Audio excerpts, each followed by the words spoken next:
Hello everyone, welcome back to another video with Ajay. Today we will discuss about the classifications of animals. Some features or criteria which is used in classifications we already have described in previous video. Today we will talk about the and understands this classification through a chart. Gents, जो kingdom animalia है इसका characteristics features है कि ये क्या होता है, multi cellular होता है। ये हमेशा आपको याद रखना है। लेवल ऑफ ऑर्गेनाइजेशंस के आधार पे जो हमने पढ़ा था कि सेलुलर लेवल ऑफ ऑर्गेनाइजेशंस होता है, टिश्यू लेवल ऑफ ऑर्गेनाइजेशंस होता है, ऑर्गन लेवल ऑफ ऑर्गेनाइजेशंस होता है, organ level system of organisations जो होता है, इसके आधार पर हमने फिर इसको क्लासीफाइड किया था। तो इसमें हम देखते हैं जो सेलुलर लेवल ऑफ ऑर्गेनाइजेशंस है, इसमें ये सिमेट्री है या सिमेट्री है, बॉडी में कैविटी है यानी सीलोम है या एब्सेंट है, इसके आधार पे इसमें जो ऑर्गेनिज्म है इसको डिवाइड किया जाता है या क्लासिफाइड किया जाता है। तो यही जो बेसिक क्राइटेरिया है या ये फीचर है, इसके आधार पे जो एनिमल्स हैं इसको क्लासिफाइड किया जाता है। हम देखते हैं कि सेलुलर लेवल ऑर्गेनाइजेशंस जो है और इसमें ये सिमेट्री है, बॉडी कैविटी एब्सेंट है, तो ये इसमें है पोरीफेरा यानी स्पंज को इसमें रखा जाता है। यदि टिश्यू ऑर्गन सिस्टम या ऑर्गन सिस्टम में इसमें देखते हैं हम कि इसमें क्या है, यदि रेडियल सिमेट्री है, रेडियल सिमेट्री में हम देखते हैं कि सिलेंट्रेटा है यानी इसको निडेरिया इसको कहा जाता है, इसी में टिनोफोरा है।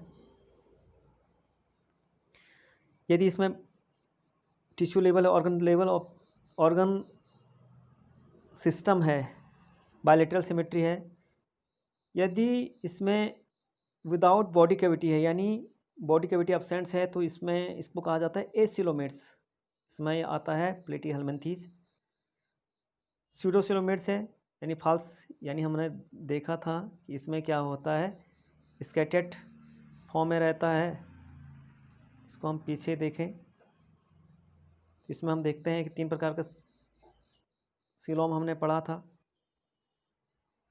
Coelomate, pseudocoelomate and acoelomate.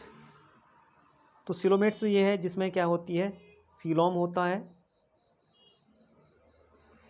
इसमें हम देखते हैं कि इसमें सीलोम है, कैविटी बनी हुई है, इसमें कैविटी है।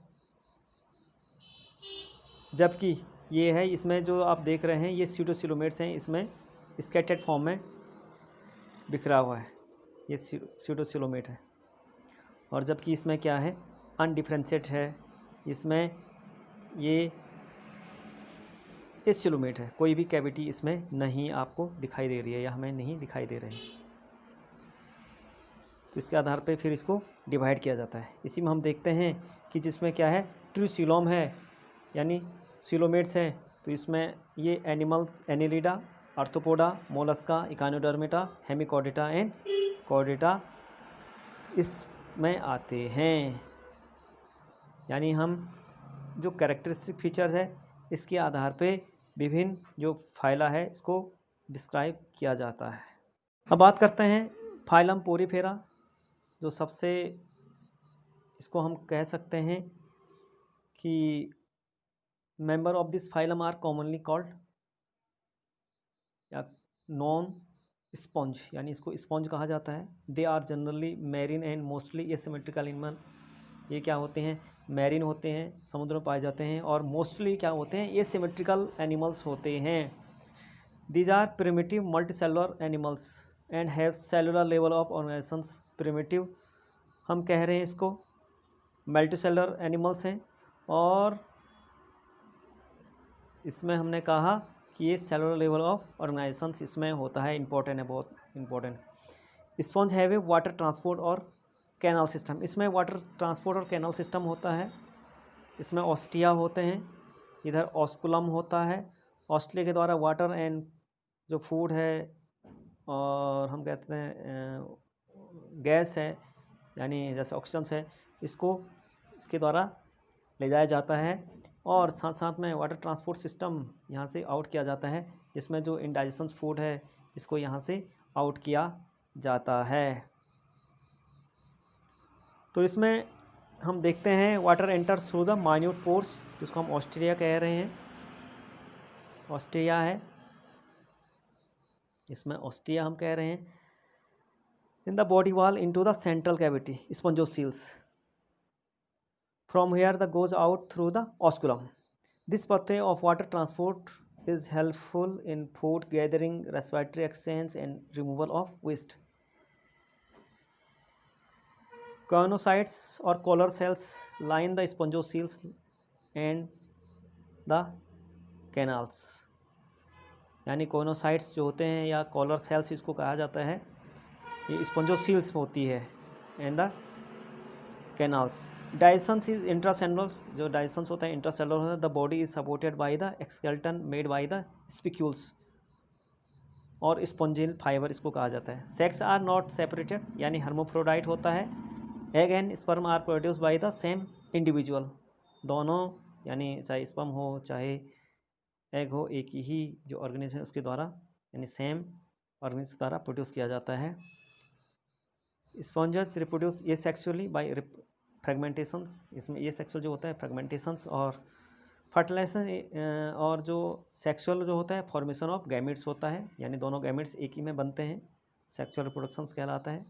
Fertilisations is internal and development is indirect, having a larval stage which is morphologically distinct from the adult. तो फर्टिलाइजेशन जो हमने कहा कि इसमें इंटरनल होता है और डेवलपमेंट इज इनडायरेक्टली होता है। Having a larval stage which is morphologically distinct होता है फ्रॉम द एडल्ट से, ये क्या होता है डिस्टिंक्ट होता है। इसमें बात कर रहे हैं हम, इसके जो एग्जांपल की बात करें तो इसको साइकॉन होता है, स्काइफा, स्पॉन्जिला, इसको हम फ्रेश वाटर स्पॉन्ज कहता है, बहुत इंपॉर्टेंट है, कभी कभी पूछ लेता है कि फ्रेश वाटर स्पॉन्ज, तो स्पॉन्जिला इसमें है। एंड यू स्पॉन्जिया, बात स्पॉन्ज उसको कहा जाता है। ये एनसीईआरटी जो है तो ये बहुत ही इंपॉर्टेंट है आपके नीट और जेएनएम जो भी आप टेस्ट के लिए तैयारी कर रहे हैं। आई होप आपकी समझ में आएगा। Thank you.